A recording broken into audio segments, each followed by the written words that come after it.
Mummy papa 11 बजे की गाड़ी से आ रहे हैं। फोन की घंटी तो सुनी मगर आलस की वजह से रजाई में ही लेटी रही। उसके पति राहुल को आखिर उठना ही पड़ा। दूसरे कमरे में पड़े फोन की घंटी बजती ही जा रही थी। इतनी सुबह कौन हो सकता है जो सोने भी नहीं देता। इसी चिड़चिड़ाहट में उसने फोन उठाया। हेलो कौन? तभी दूसरी तरफ से आवाज सुन सारी नींद खुल गई। नमस्ते पापा। बेटा बहुत दिनों से तुम्हें मिले नहीं, सो हम दोनों 11 बजे की गाड़ी से आ रहे हैं। दोपहर का खाना साथ में खाकर हम 4 बजे की गाड़ी वापस लौट जाएंगे। ठीक है। हाँ पापा, मैं स्टेशन पर आपको लेने आ जाऊंगा। फोन रखकर वापस कमरे में आकर उसने रचना को बताया कि मम्मी पापा 11 बजे की गाड़ी से आ रहे हैं और दोपहर का खाना हमारे साथ ही खाएंगे। रजाई में घुसी रचना का पारा एकदम 7वें आसमान पर चढ़ गया। कोई इतवार को भी सोने नहीं देता। अब सबके के लिए खाना बना, पूरी नौकरानी बना दिया है। गुस्से से उठी और बाथरूम में घुस गई।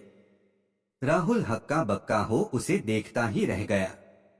जब वो बाहर आई तो राहुल ने पूछा, क्या बनाओगी? गुस्से से भरी रचना ने तुनक के जवाब दिया, अपने को तल के खिला दूंगी। राहुल चुप रहा और मुस्कुराता हुआ तैयार होने में लग गया, स्टेशन जो जाना था।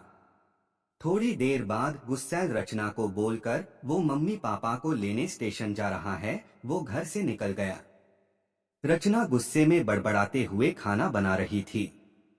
दाल सब्जी में नमक मसाले ठीक है या नहीं की परवाह किए बिना बस करछी चलाए जा रही थी। कच्चा पक्का खाना बना। बेमन से परांठे तलने लगी तो कोई कच्चा तो कोई जला हुआ। आखिर उसने सब कुछ खत्म किया, नहाने चली गई।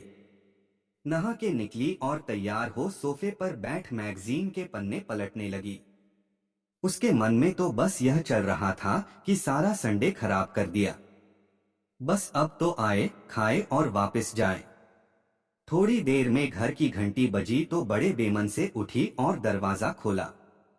दरवाजा खुलते ही उसकी आंखें हैरानी से फटी की फटी रह गई और मुंह से एक शब्द भी नहीं निकल सका। सामने राहुल के नहीं, उसके अपने मम्मी पापा खड़े थे जिन्हें राहुल स्टेशन से लाया था। मम्मी ने आगे बढ़कर उसे झिंझोड़ा, अरे क्या हुआ? इतनी हैरान परेशान क्यों लग रही है? क्या राहुल ने बताया नहीं कि हम आ रहे हैं? जैसे मानो रचना के नींद टूटी हो। नहीं मम्मी, इन्होंने तो बताया था पर। रर रर चलो आप अंदर तो आओ। राहुल तो अपनी मुस्कुराहट रोक नहीं पा रहा था।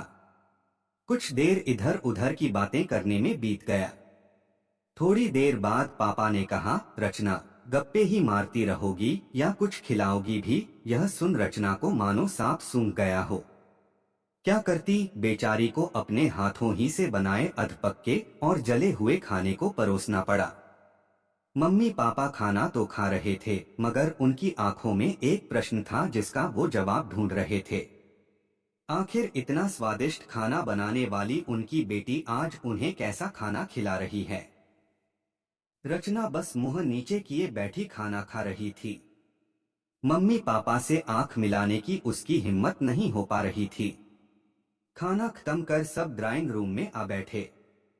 राहुल कुछ काम है, अभी आता हो कहकर थोड़ी देर के लिए बाहर निकल गया।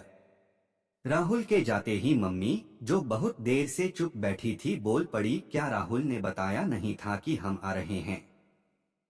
तो अचानक रचना के मुंह से निकल गया, उसने सिर्फ यह कहा था कि मम्मी पापा लंच पर आ रहे हैं। मैं समझी उसके मम्मी पापा आ रहे हैं। फिर क्या था? रचना की मम्मी को समझते देर नहीं लगी कि ये मामला है। बहुत दुखी मन से उन्होंने रचना को समझाया, बेटी हम हो या उसके मम्मी पापा, तुम्हें तो बराबर का सम्मान करना चाहिए। मम्मी पापा क्या, कोई भी घर आए तो खुशी खुशी अपनी हैसियत के मुताबिक उसकी सेवा करो।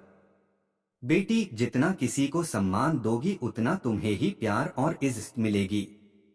जैसे राहुल हमारी इज्जत करता है उसी तरह तुम्हें भी उसके माता पिता और संबंधियों की इज्जत करनी चाहिए। रिश्ता कोई भी हो, हमारा या उसका, कभी फर्क नहीं करना। रचना की आंखों में आंसू आ गए और अपने को शर्मिंदा महसूस कर उसने मम्मी को वचन दिया कि आज के बाद फिर ऐसा कभी नहीं होगा।